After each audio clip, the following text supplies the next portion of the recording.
what I landed on that's interesting to me is I would have never thought that I would have said that unions are a good thing.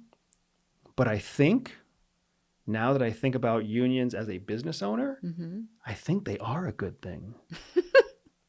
And the reason they're a good thing is not, I think, what you think. I'm so interested to hear. I think unions are a good thing because unions ensure that single-skilled or unskilled workers, and I know that's going to piss people off when I call them single or unskilled, unions ensure that single-skilled or unskilled workers make the most money they can possibly make, which means the tax base for the United States is always growing because that tax base is those skilled workers. The federal government knows that the business owners who make millions of dollars a year are using and stashing their income into securities and savings accounts and investment accounts where they'll get taxed at circa 12%, 14% overall. And it'll be a long-term tax. So for a millionaire, they might only pay 12 cents on the dollar in taxes. And they may not pay that until 15 or 30 years from now. Whereas your average automotive worker who makes $110,000 right now because they're a trade technician in an automotive factory, that person will pay 19% tax right now. Yeah. So anything the federal government can do to maximize the amount of money that man makes or that woman makes means that the federal government will tax them at the maximum amount every single year. Whereas if it was left to the business owner, that person would make less money, so they might pay less taxes. So I think that the reason unions are a good thing, in my opinion, the reason that Biden is such a strong supporter of unions is because he understands this from his long term in office. That's really interesting. Because if you think about it, when Biden started as a politician, and the reason I'm bringing up Biden is because everybody knows he's pro-union. Biden started as a politician in the 1970s. Guess how much of the private population, the private career population, guess how many people were unionized in 1970? Was it more or less than now? 30%. Yeah, it was more, right? I think 30%. unions have been in decline. Yeah, unions have been in decline. Yeah. But 30% of the population was unionized in That's 1970. fascinating. So whenever 30% of the population got a 5% pay increase, the benefits for the U.S. tax base, for the federal government to tax all of these people, right? They got more money faster at a higher rate. And they did it by penalizing the CEOs, not the people. So then unions started driving this engine where they claim to be helping the people, and arguably they are helping the people, right. Except for the fact that when unions unionize and people get paid more, the cost of goods goes up.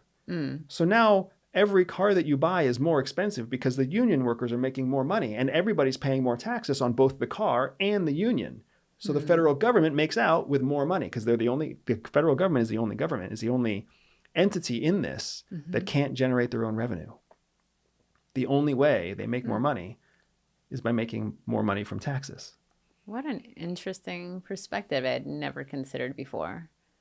Yeah. I had always viewed unions as a very much, they're good for the workers so long as you have somebody intelligent at the helm negotiating, because a union can tank a company, right? We've all heard the stories when you don't have intelligent negotiations happening.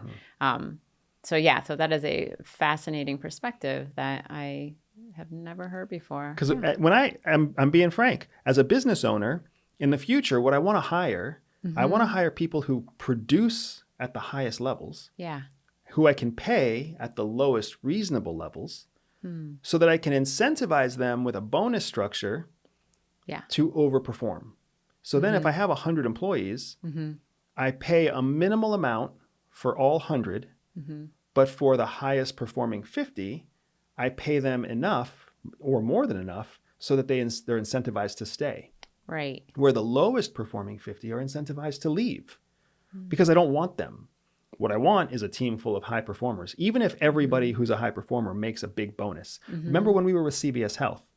They gave us a bonus structure. Yeah. We didn't even think about leaving CVS Health until their bonus structure stopped delivering. Yeah. because we were working our butts off. Yeah. And then one year we made a $4,000 annual bonus, which isn't much. Now that I'm a business owner, I realize how that's not much.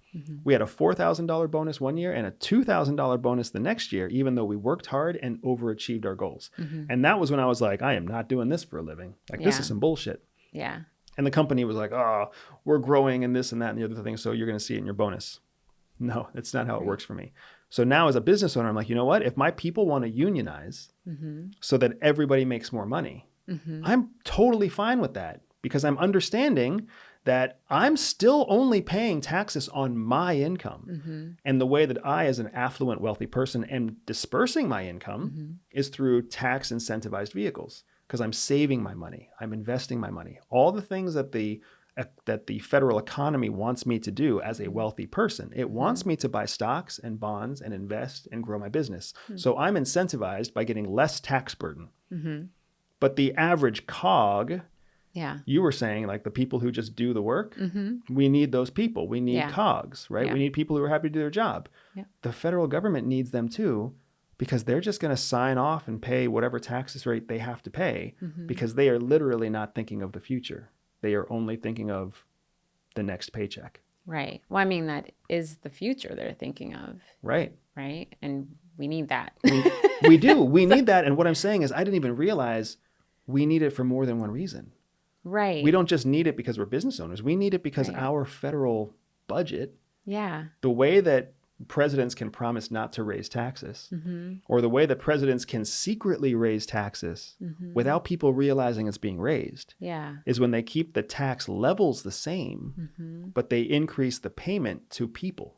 Right. Because now, instead of making 12 cents on the dollar for everybody who's working, because they make less than $60,000 a year, once they make $65,000 a year, you can tax them all for 14 cents on every dollar.